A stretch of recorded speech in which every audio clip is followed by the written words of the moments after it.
So I dug into the education bills that were introduced by Mount Juliet's Tennessee House Representative Susan Lynn this legislative session.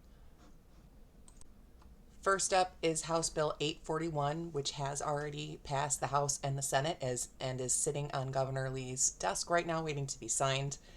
It makes it a Class E felony for a book publisher to knowingly sell obscene matter to our public schools.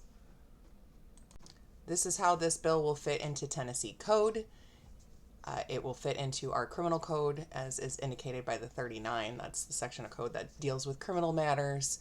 It outlines the problem. It's unlawful for book publishers to distribute obscene materials to our public schools, and then dishes out a violation of a Class E felony. I don't know why, but they did skip how the misdemeanor as a first violation that was in the code already and skipped right to the punishment of a second violation of a Class E felony. So how it was passed is not how Bill 841 started. The amendment stripped it down to the enacted clause here. But this is what was originally written into the bill. All of this was deleted upon amendment.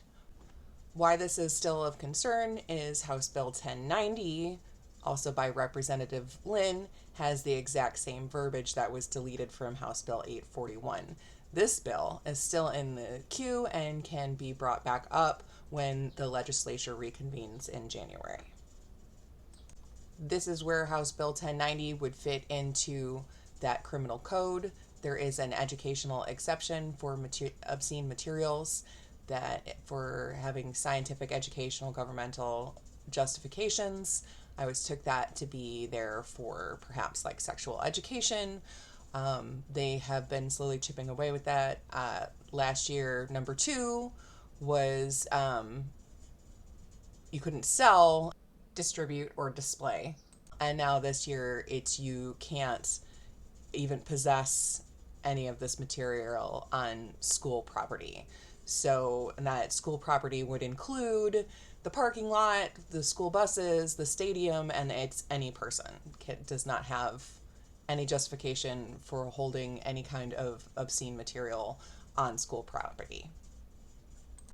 Now keep in mind this portion hasn't passed yet, but the bill is sitting in the legislature.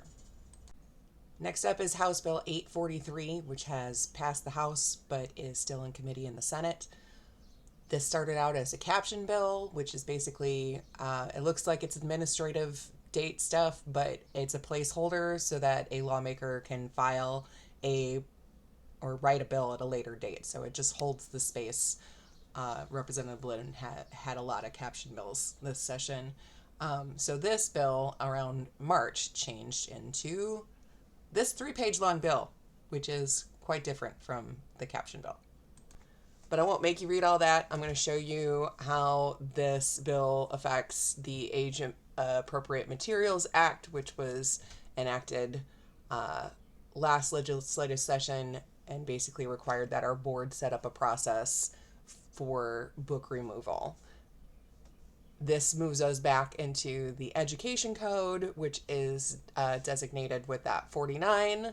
That's the section of code that deals with our education system. This is how Bill 843 would fit into our education code. I'm going to start with Section E, which is what Representative Lynn said the bill was primarily about while she presented it to the House floor. Section E is updated to say that if the Board of Education does not deal with challenge books within the 60 days allotted, that it would then move on to the textbook commission. Representative Lynn said her reasoning for this was that she had been told there were people who had filed challenges that were not getting timely results. Susan Lynn represents a portion of Wilson County, so when she talks about there being a backlog, I assume she's talking about here.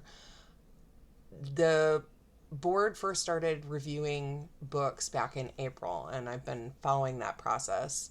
I know that the group that is challenging books had about 80 books on their lists. The process goes from the library You challenge it at the library level, and the admin at that school weighs in, and then it moves on to the book review committee. So there could be places where there is a backlog, but as far as what the book review committee is dealing with, it seems like there is not a backlog at that level, because we have had months where there were no books being reviewed by the book review committee. I would assume that that would only happen if they weren't getting there, or there weren't any challenged books. I also have to say that Mr. Padilla has brought up the same book multiple times, and I've seen no evidence that that book has actually been challenged at the one high school in which it's located. So I don't know why that is. Now we're going to go back and talk about the section of code that was updated that was not talked about by Representative Lynn while she was on the House floor presenting this bill. That's sections A and B of this section.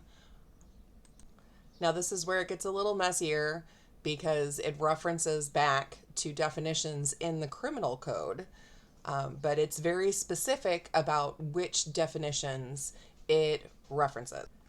You will see it intentionally uses the criminal definitions for excessive violence, nudity, patently offensive, prurient interest, sadomasochistic abuse, sexual conduct, and sexual excitement. But what it fails to use are the definitions for harmful to minor and obscene. And this is important because we are talking about literature and library materials for which those definitions are intended. So it circumvents requiring that you look at a piece of literature in its entirety and look at what value that literature holds. So if Bill 843 passes the Senate and is signed, it will mean that any book that contains an instance that meets one of these definitions will be required to be removed from our libraries, regardless of the context. And if our board falls behind because they inundate the process with books, after 60 days, these books will be sent to the textbook commission, which, as we heard, are already falling behind on their duties because they still have not met their December 2022 deadline for guidance to our school board. The last bill I want to mention, introduced by Representative Lynn, is House Bill 839. It hasn't picked up a Senate sponsor yet. So it has some concerning language. Some of it might seem acceptable and obvious, like don't talk about your personal sex life or drug usage with your students. That makes sense. But the way it's worded, it borders on discrimination, and you have to wonder what they think is happening in our schools that they need to write this bill. So it's concerning. It's one to watch.